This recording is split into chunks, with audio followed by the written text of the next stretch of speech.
Okay, just hit the record button. Looks like it is working this week. Welcome to the weekly Inside Real Estate Success Strategies webinar. The topic this week is how market conditions, I just made this up, how market conditions affect Facebook real estate ads and what to do about it.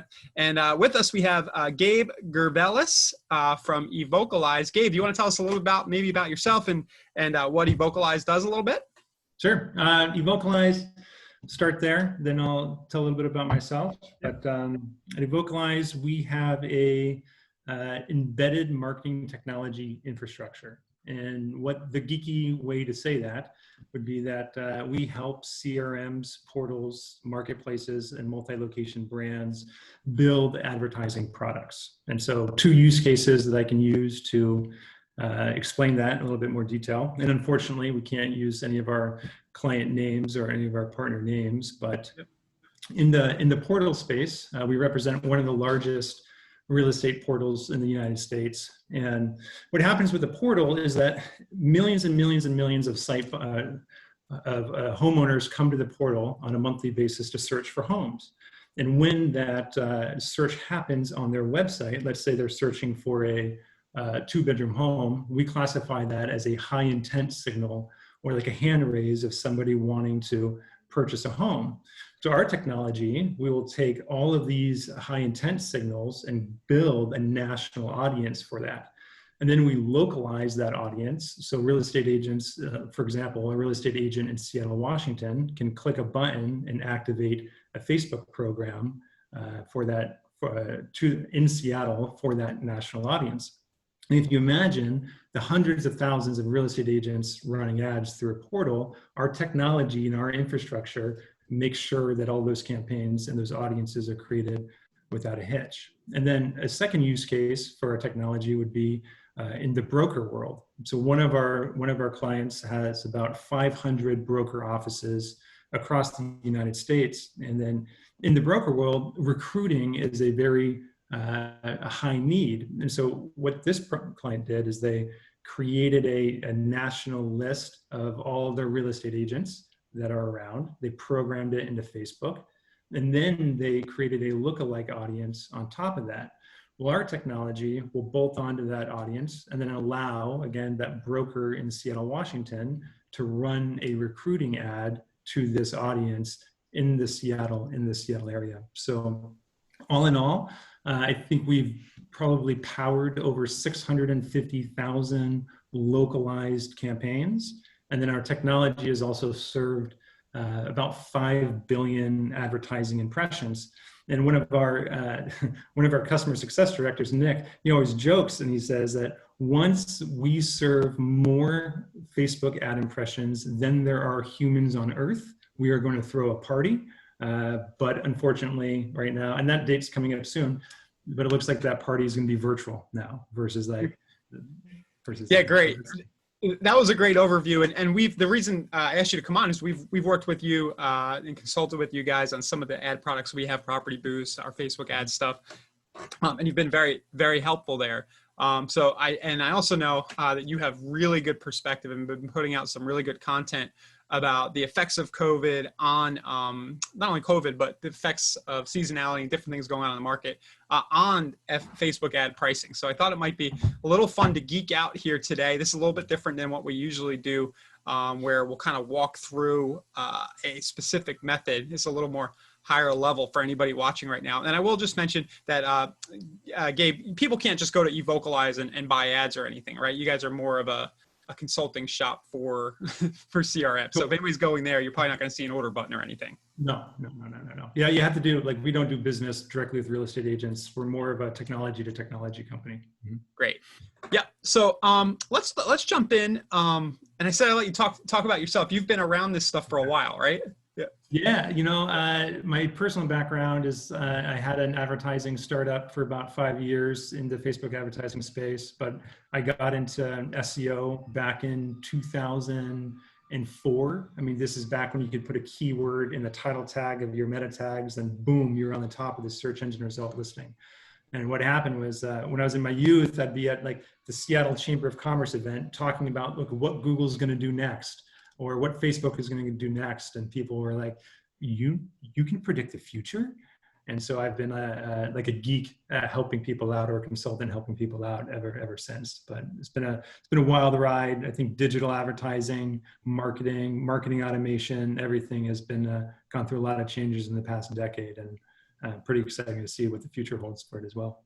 Yeah, and there's a ton going on right now. Stuff is happening at warp speed, with the tech and with everything else in the marketplace around Facebook ads in general. So one of the big reasons I asked you to come on is you did this really cool COVID analysis. I think I had done a post. I remember I did a post like 3 or 4 months ago, and then you were like, hey, and then you replied back with this awesome blog post that went really in depth on these effects. So I'm going to bring one of those up if that's cool. Should I bring up June? Yeah. Bring up June. We'll take a look at it's the last one. I can give a little bit of content about it. So the background. So basically, what happened was when COVID hit in late February and March, our team is very, very passionate about the real estate industry, and we don't do business directly with real estate agents, but we wanted to find a way to give back and empower agents and brokers to make educated decisions during this very unique landscape that we've never seen before. And so we started off by analyzing data, doing month-over-month comparisons, comparing March to February and then April to March to identify what is going on and how COVID is impacting real estate. So if you scroll down, you can take a look at the results here. And I can dive into this in a second, but basically here on the left, you'll see the February-March comparison, the March-April comparison, and to the right, those percentages are the month-over-month changes of the metrics on top of it. So like CPM, for example, that is cost per 1,000 ad impressions. It's the unit of measurement that Facebook has on how much media cost. CPC is cost per click, CTR, click-through rate. It's a unit of engagement, how many people are clicking on your ads, and then CPL, cost per lead, and then CVR is is the lead conversion rate, or how many people are clicking on an ad and then converting on a website, and then all metrics that are positive are in green, and then all metrics that are negative are in red, and then neutral metrics are grayed out or in zero. So we've compiled that. And you have a really big ad sample. You have really big samples here, so these numbers should be pretty good. Yeah, I mean, all in all, to date, we've analyzed a subset of our real estate business.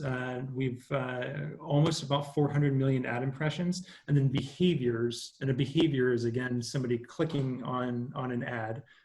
Behaviors that have generated almost 190,000 leads through Facebook advertising. So it's a very, very industry unique view of how COVID is impacting the marketplace. Great. And I think I meant to paste this to everybody in the chat, but it might not have gone. I think I made it to all panelists. So there's the link to this, what we're looking at. And just to boil it down, what you just said, basically minus 29%.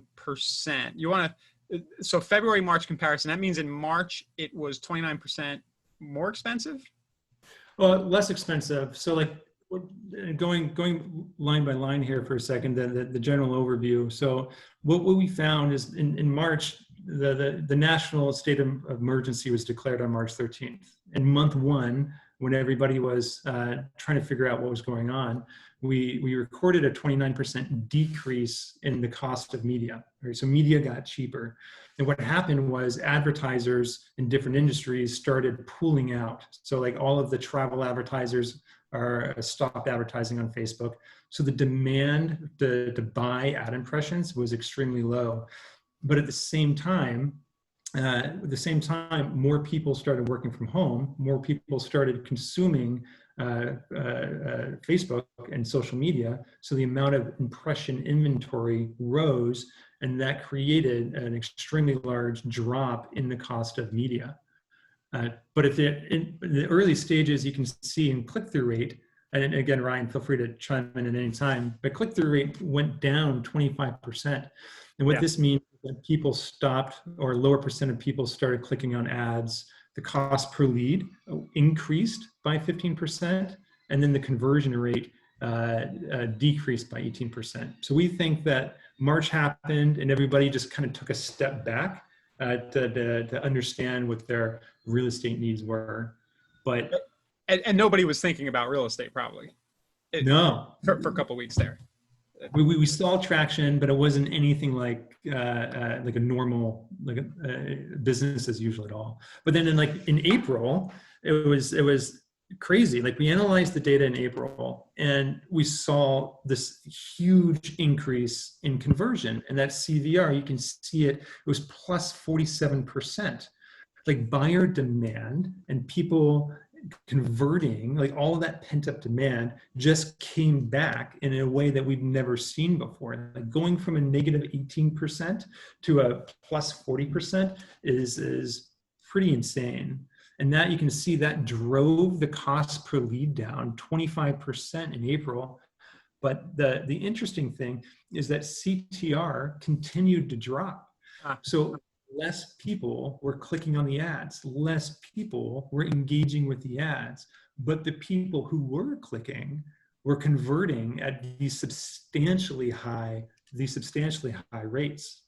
So this is all conjecture, but I imagine maybe people had nothing better to do. I think about me and my wife sitting on the couch all day, and you see an ad for a house, or do you think there was real intent that people had nothing else to think about maybe, and they started to go into buying mode, which seems to be playing out now that market's hot? It seems to be playing out now, and this is a good thought. And like we can skip ahead to the correlation concept for and we'll return the analysis. But NAR published they have a pending home sales index, and they just came out to say that in May, the month-over-month increase for home sales was a 44.3%. And so this is like the first time that we're thinking that it's the first correlation that we're putting on a high conversion rate in Facebook advertising to pending home sales. And so with our 47% increase, that looks like that generated an extremely high amount of pending home sales as reported by NAR. Wow, it almost, I mean, is this coincidence? It almost matched it. I mean, it almost matched it. It's pretty exciting. Like the NAR just released, they just released their May data. And so we want to keep an eye on this as the months continue, as they continue to publish data to see if this has a possible correlation. If it does, if you go back up to the actual analysis, all the way up to the top of the post, then the trends will follow. So like we recorded month after month after month these higher conversion rates. So again, in May, you can see conversions continued to go up. Right? In May, the cost per lead continued to go down. And then the interesting thing happened here in May, we have a plus 15% click-through rate. And that says to us, like, click-through rate theoretically is like the beginning of the buyer's journey, right? It's that when somebody purchases a home, that's the end of the buyer's journey.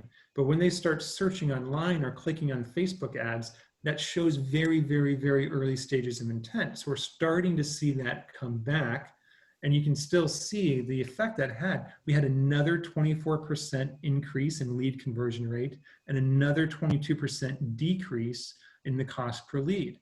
Yeah, so, and I'll mention, this is just the trend is continuing because you've got a plus and then another one. It's kind of like looking at it, like if you trade stocks or something. It's like there's another green bar here. Yeah, it'll be interesting to see what happens next month. Like once we start to get out of the buyer season in summertime, like there's still time to capitalize on this very unique environment in Facebook. Facebook as a vehicle to unlock buyer demand, and that was uncertain for a long time. And that was the goal of this analysis, was just to see if we didn't know what we were going to expect. I mean, if everything was just tanking, it would be a different story. But the data tells the story here, right? Yeah, yeah. This is very useful. A couple of things. I remember when I initially made my little video and post, and you guys were doing this. The point I was trying to make was a little self-serving. That it doesn't make sense to let the foot off the gas when it comes to lead generation in general. So my argument was, hey, go keep ordering property boosts, go keep running Facebook ads. It's a long-term play anyway. And look, the actual, you might get more bang for your buck on the lead cost.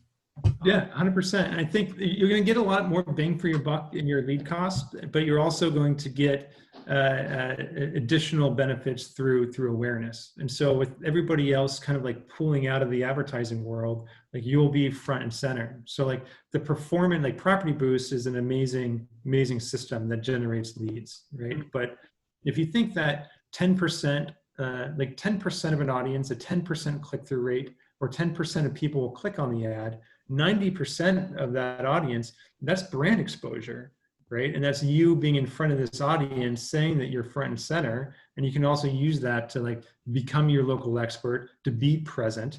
And all of those people who haven't clicked are super top of the funnel. They're just starting their real estate journey. And so to nurture them with real estate ads as you're using your Property Boost to generate demand and actual get leads is a great 1-2 punch. And it's the added benefit of that now as the data support shows. Yeah, and at the time, and maybe still now, a lot of our competition, a lot of other agents were pulling back on their ad budgets. And I was making the argument, hey, this is a good time to actually scale up. If you're thinking long term, I mean, this click right here isn't money for, in most cases, 12 or more months, right? Let's be 6 to 12 months. Yeah. Yeah. So I guess I'm just saying there's a takeaway here that there's still a vibrant, one of them is that there's still a lot of people out there clicking and searching. As we know, the market didn't go down and it's staying strong. The other thing that you mentioned yesterday that agents could take away from this is that you can take this data and use it to position yourself as an expert when doing listing presentations, when talking to buyers about whether the direction of the market. So everybody listening, definitely feel free to do that. Yeah, and I feel like the one of the ways to do that is to literally grab your cell phone and record a selfie video and talk about it. And now that you're like armed with this data, you can inform your local market that Facebook advertising is unlocking demand in real estate, and you have the tools to make that happen. And if you can use this information to instill confidence to people in your local market, then it will benefit from you in the long term. Once they click to come into your website and then get into the KV Core platform and the lead nurturing systems that you have set up. Yeah, this would be a wonderful, even to print this out and put it in a listing presentation right now, just to show a seller who's maybe on the fence about whether they're going to sell at all. You can make the case here that actually there's a lot of demand, and this might be a great time to have a fast sale. Yeah, it can definitely be used to grab sellers. So like the seasonality prospect of it, if you want to pull up the I think it was the May link that I sent you. When we first started looking at this data, one of our team members flagged it and said, we need to make sure that this is not just basic seasonality trends, because we're getting into the hot buying season in the end of spring. I think it's a little further down. Keep going. Seasonality. Hey, there we go. And so what you're seeing here is it's the same. This is for March to April, but it's this in 2019 is the top row, and then 2020 is the bottom row. And what you're seeing is like extreme differences between what happened in 2019 during the same time period and what happened in 2020 during the same time period. I mean, if you even look at the click-through rate as a plus 81%, that would signal in 2019 that the market is starting to get hotter, right? Like more people are clicking, more people are engaging on ads. So if you're normally seeing a plus 81%, but this year we saw a negative 9%, that's extreme validation that like the insight that we're pulling from our analysis is not generated from seasonality, and it's due to the current state of the nation and the impact of COVID-19. And Judd said in the comments, it was pent up demand from earlier in the year. And this data supports that, that the people who would usually be coming out of the woodwork in the spring season just didn't this year. But what we've seen in the months since is that pent up demand. Coming back out. Yep. Awesome. Okay. Where do we go next here? Let's see. trying to bring back up. There was some regional stuff here, right? Yeah, the regional stuff, our goal with the regional stuff, and as you scroll through some of them, or it was more of just an understanding on a state-by-state level on how conversion rates are being impacted. So what you'll see is that dark green represents high conversion rates, and red will represent low conversion rates. And so just by looking month over month, and if you compare all of them together, it kind of lights up as a lighting board, and you can see that a lot of states into June are starting to become more serious about converting into leads and taking action on the leads. It's kind of interesting to see that California is remaining red. That doesn't mean that people in California aren't filling out lead forms, but they're just converting at a lower rate. But you can see like the South, for example, is starting to come back in conversion rates. But on a month-over-month basis, it's interesting to see just how the individual states are reacting to and for the people watching, this might explain, you've probably seen some different behavior if you're running your own Facebook ads or you're using our services. This might explain, depending on where you are, why you might have seen a drop off too. So it's interesting. Massachusetts, New York, just to see the places where it was a little more red. Correlation to, to where things were getting hot and heavy with COVID. And these are just this is another view, just to kind of see like the trend lines in the cost per lead, or the one above is the CVR, to see like the dramatic, you saw it on the chart, but this is like the increase of conversion rate compared to the national emergency that was declared on March 13th, which coincidentally was my birthday. So I've never had a national emergency declared on my birthday before. So I think this year is pretty unique. It was a Friday, right? I think mine's exactly a week before, so I remember it too. So yeah, cool. Cost per lead. So here's the cost per lead trend line that has gone down.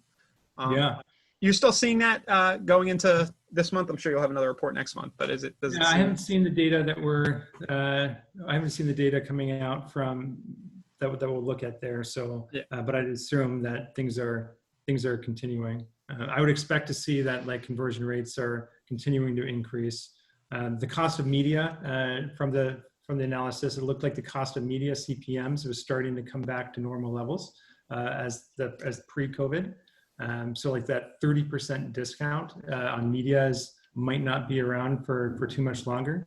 But an interesting data point that we found that is not included in this analysis is that when we're comparing media rates from 2020 to 2019, we are still seeing a 50% decrease in media year over year, which is pretty phenomenal. So even though that like these media rates are starting to come back to normal, Facebook costs in general are down significantly year over year, and we're going to attribute a lot of that. Oh, sorry, go for it. Yeah, I was going to ask what you attribute to. I mean, I'm just going to guess it's either advertisers pulling out. There's more. I don't know, you tell me. Well, I mean, it's all speculative, but like my gut tells me that it's systems like Property Boost, right? So if you think about the fact that automation is having on sophisticated programs like Property Boost, there is no reason why real estate agents or anybody nowadays should be in a Facebook program clicking buttons to advertise listings and spend their time. Like the best practices behind advertising a listing, they've been identified. Those things are not changing, right? So with Property Boost, I believe you have like a lead conversion ad. It's set up to optimize on lead conversions. You're using real images. Well, all of that is automated. And so as programs become more sophisticated, even with the audiences that they're targeting, they're honing in on these audiences.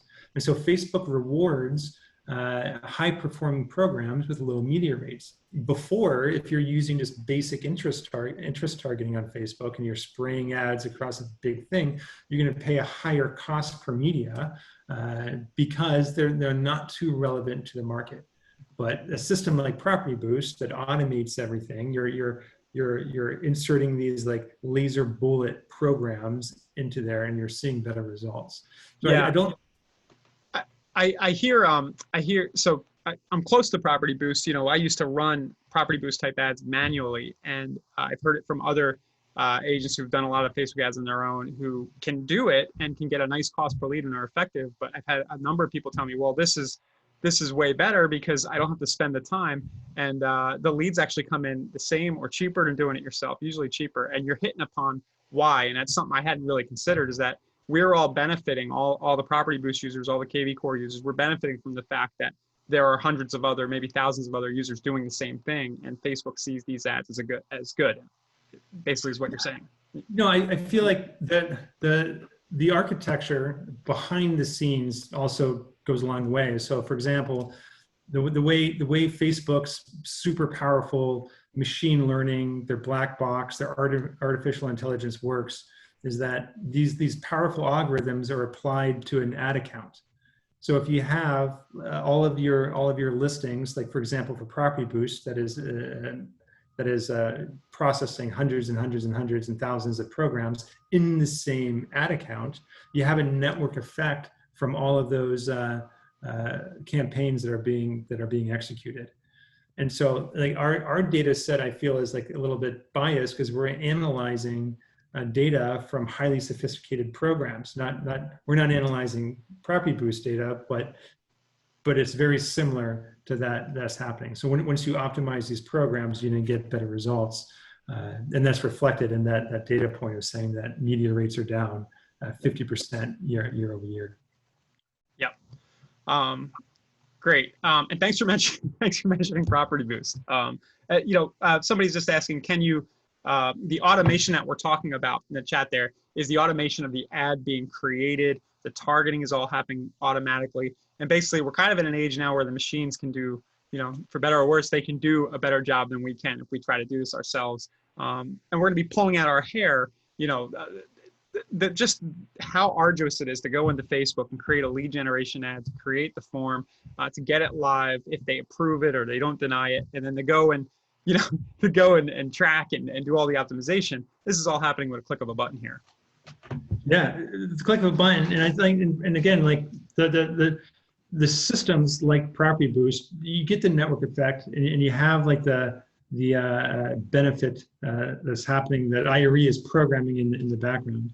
I think that another program that Facebook has, and we can just geek out on automation a little bit, and then Ryan, I believe, and correct me if I'm wrong, you guys might be launching something like this soon, is the Facebook's program for, they have something called dynamic targeting, dynamic real estate ads. Yep. And then, Facebook invested millions and millions and millions and millions of dollars to create this system, and it's super cool. What it does is it will identify people on your website through the Facebook Pixel, which is already installed through KV Core and Property Boost. But when people search on your website, when they show those high intent signals on your website, like 2-bedroom home or a price range or a school district, Facebook will automatically match that with other listings in the MLS and in the system to create an ad based on that unique user. So now that user leaves your website and they see all these relevant listings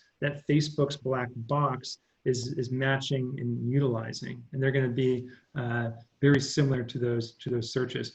A program like that, like Dynamic Ads for Real Estate, usually will have $100,000 minimum entry to spend, making it out of the range of real estate agents. But when KV Core and IRE build that in the background, every agent will have like access to these highly sophisticated programs, and that is like it starts to get very exciting to enable real estate agents and brokers with these tools that they can go out and make a substantial increase in their business. Yeah, definitely. Sorry, I had a kid walk in on me there. I had to come off screen. All right. Okay. Great. So let's see. So how to use this info, just to kind of recap, you can use it to position yourself as an expert. Gabe, you mentioned, I would agree that a best practice here might be to just go and simply fire up Screencast-O-Matic. That's my favorite tool, or do a live Zoom as a Facebook Live, and just fire this up and start talking about the data the same way that we just have. Pop it into your listing reports, your listing presentations, short term. And I think a takeaway here with all the data is, again, not to let off on generating leads, not to let the foot off the gas, no matter what you think the market might be doing. Just know that sometimes it's counterintuitive. You would think that things, lead costs would be going up, or it wouldn't be working as well, and it seems to be working better than ever right now. Yeah, 100%. I mean, keep going. If Facebook's your channel, keep serving ads, keep taking advantage of it. Other people aren't advertising. Like, it's just, now is like a great time. It's a perfect time to stay present in your local market, to gain brand exposure, and start to fill your database with leads through the system. Yep. And I'm sorry to miss your earlier point about the dynamic running of ads. That is something that Warren talks about. I don't have many details on it. We're in early stages, but yeah, I would agree that that's something we got to get on. So I had a question here. Any chance that coming soon ads will be included as an option to purchase in Property Boost? Yes, I believe that's definitely on the list. Let's see, any other questions?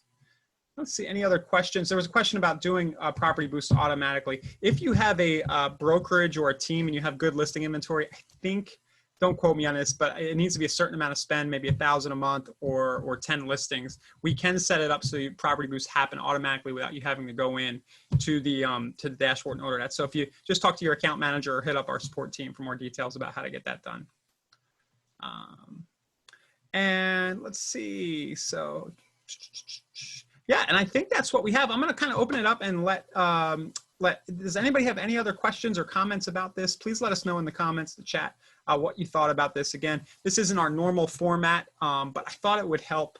These success strategies webinars, and I'm hoping that the data that Gabe has shared with us will help you make some decisions about your advertising, and also maybe help you close some listings and have better informed conversations with your buyers. So great, thanks for that feedback, Marie. Gabe, anything else you want to touch on? Anything cool you're seeing that Facebook is, that's coming down the pike with the tech around Facebook? Any advice you'd give to anybody who's going to look and run Facebook ads right now? Tips, pointers? I think cool things that are coming down the pipeline from our perspective, we see signals of Facebook starting to pick up a lead quality indicator. So, for example, and this is an early beta. They haven't released anything to the public yet, but I think you guys helped us get involved with that. I think, right? I believe so. Yeah. And I'd have to check with Nick, but like, one of the advantages of being like a Facebook certified marketing partner is you take your clients and get them involved in these early programs. But what happens is, like, Facebook right now, they optimize their algorithms on the leads that are being, just the fact that a lead is being generated. It says, oh, this lead is being generated, let's go find more users that are like that and serve ads like that. What this new program is going to do is it allows us to send a quality signal back to Facebook to say, this was a bad lead, I couldn't contact them, or this was a prime lead. And you just send these two quality signals back to Facebook, and it will optimize more for those quality leads to get even more value for your dollar. So it's their effort to focus on higher quality leads as the outcome. That should be coming down here pretty soon. Yeah, and I'm not sure how far along we are on this, but to kind of bring this down into KV Core terms, I think the end result here, if we can get it done, would be to signal to Facebook as leads reach different statuses in the CRM. So if somebody reaches client, that's a certain signal. If they're closed, we can send that data back to Facebook, and then Facebook will start to show ads to people who are similar to them. So, you know, that's another that's just a way another level. You know, imagine you're only showing ads to people who look like the guy who just closed $1 million house with you, for example. So really cool. So a couple questions I'll answer here. Great. Thanks for the comment, Rich, on your property boosts. That sounds like you had a good one. You had a hot one there. Does it customize the ad? Do we have a chance for customization? This is a great question, Lumbros. And I was talking to Gabe about this yesterday. And no, there's no options for customization right now, but you're going to have to trust me on this. And I'm really confident saying it. I might not have been confident saying it a year ago when we started launching these products a year or two ago, but you don't need much customization. The AI, in my opinion, we have a few templates that get fed to Facebook. They kind of rotate through, and all that you adding custom copy kind of does is I haven't seen the results improve. Let's put it that way. I run a lot of ads manually, and I see the data and the cost per lead running it through the kind of stuff that Gabe's talking about, and there's no real returns in doing that. We are, however, along the lines of customization, we are thinking a lot about offering more niche type of ads. So right now you can run for properties, you can run general kind of just listed ads through our Facebook regular ad service. So we're looking at things like letting you run a new construction ad, fixer-uppers, things like that. So thanks for the question, though. So Soul Ads asking, can KV Core be set up by Property Boost be set up by me or the support staff? You can just go right into the marketplace page and click on the Property Boost tile, and it's totally self-serve. So anybody with a KV Core account, you can run it for your listing or for any other listings that you have permission. It's kind of on you to not run another agent's listing without permission, but anything that's actively listed in the MLS will be available to boost. Interesting question here. AJ's asking, when making Facebook ads, would you recommend using COVID-19 in your text to help your advertising, or would you try not to use that terminology? I would, Gabe, I'll let you say that too. I'd probably stay away from it, but Gabe, what's your take? You know, I would, just for ad approval reasons. I mean, yeah. Facebook is cracking down a lot on the types of ads that are being approved. So it might be flagged to go underneath internal review. And just by using COVID-19, you will probably be expedited into the team of people who are in charge of making sure that the content quality around this is of a certain nature. So, but if you're going to use it in your copy to say it, I mean, hey, give it a shot. Position yourself as an expert, and if it gets rejected, try it again, or remove it and say something else in your ad copy. This brings up a great point. We've been wrestling with this. Facebook's bots aren't very smart sometimes, and they'll just take that keyword and they'll just ban your ad, even though you're not doing anything wrong. Right. Yeah, right. YouTube's doing it too, and just a funny story. One of my favorite YouTubers, George Gammon, he's using cerveza sickness. No. So if you want to skirt around it, the point I make is if you want to skirt around it and kind of use other terms other than COVID-19, you know, just the situation, things like that, maybe. Yeah, I mean, we have COVID-19 in our URL of our blog post, and like we can share that on social media, no problem. But we haven't tried to run any ads against it, like retargeting ads to people coming on our website. Yeah. Just yet. We have with other some more of our content, but it's a signal like that might be caught in Facebook's algorithms to the other thing, for whatever reason, sometimes something you got to be careful too, because you could bring up, you can make your ad political for better or worse. You just know where the world's at right now. So just be careful around using it. And Michael's asking, can we advertise to potential sellers? I love this question. We may come up with specific niched ads geared towards sellers, but my answer is always that all the Facebook ads you run are seller ads and buyer ads, because really what they're doing is they're putting homeowners and renters into your KV Core database. So homeowners who might list with you someday or buy a house with you, and renters who might buy a house. Everybody fits in those two categories. Totally. And then again, I'll just really kind of say that again, is like the 10% click-through rate of people clicking on the ads are buyers, but the 90% of people who are not clicking on the ads have seen some sort of signal that makes them either a buyer or a seller. So it would be even the ad might not be speaking directly to the seller, you're still getting your face in front of them. You're still getting your brand in front of them. You're still making the brand impression. You're there, you're top of mind. And it will be, and they might just click on the ad and come into your website to fill out the contact form. Yeah. Awesome. Well, Gabe, this was great. Thanks again for coming on. Yeah. Hey, thanks for having me. Love geeking out about data. We'll keep sending this your way when we come up with more insight about COVID-19. We'll continue to monitor the situation, and then we'll keep an eye on the correlation with the pending home sales as well. And as things come down, we'll cycle it through. So thanks for having me on. Truly appreciate it. Yep. And thanks for everybody for watching. This will be posted in the Facebook group at insiderealestate.com/Facebook group. And I'll be sure as Gabe releases these awesome blog posts with this data that we posted in the Facebook group as well. Gabe, thanks again, man. All right. Thanks for having me, Ryan. All Next right. time I want to see you with your hat forward though. You got it. All right. All right, man. See you later. Cheers, dude. Bye.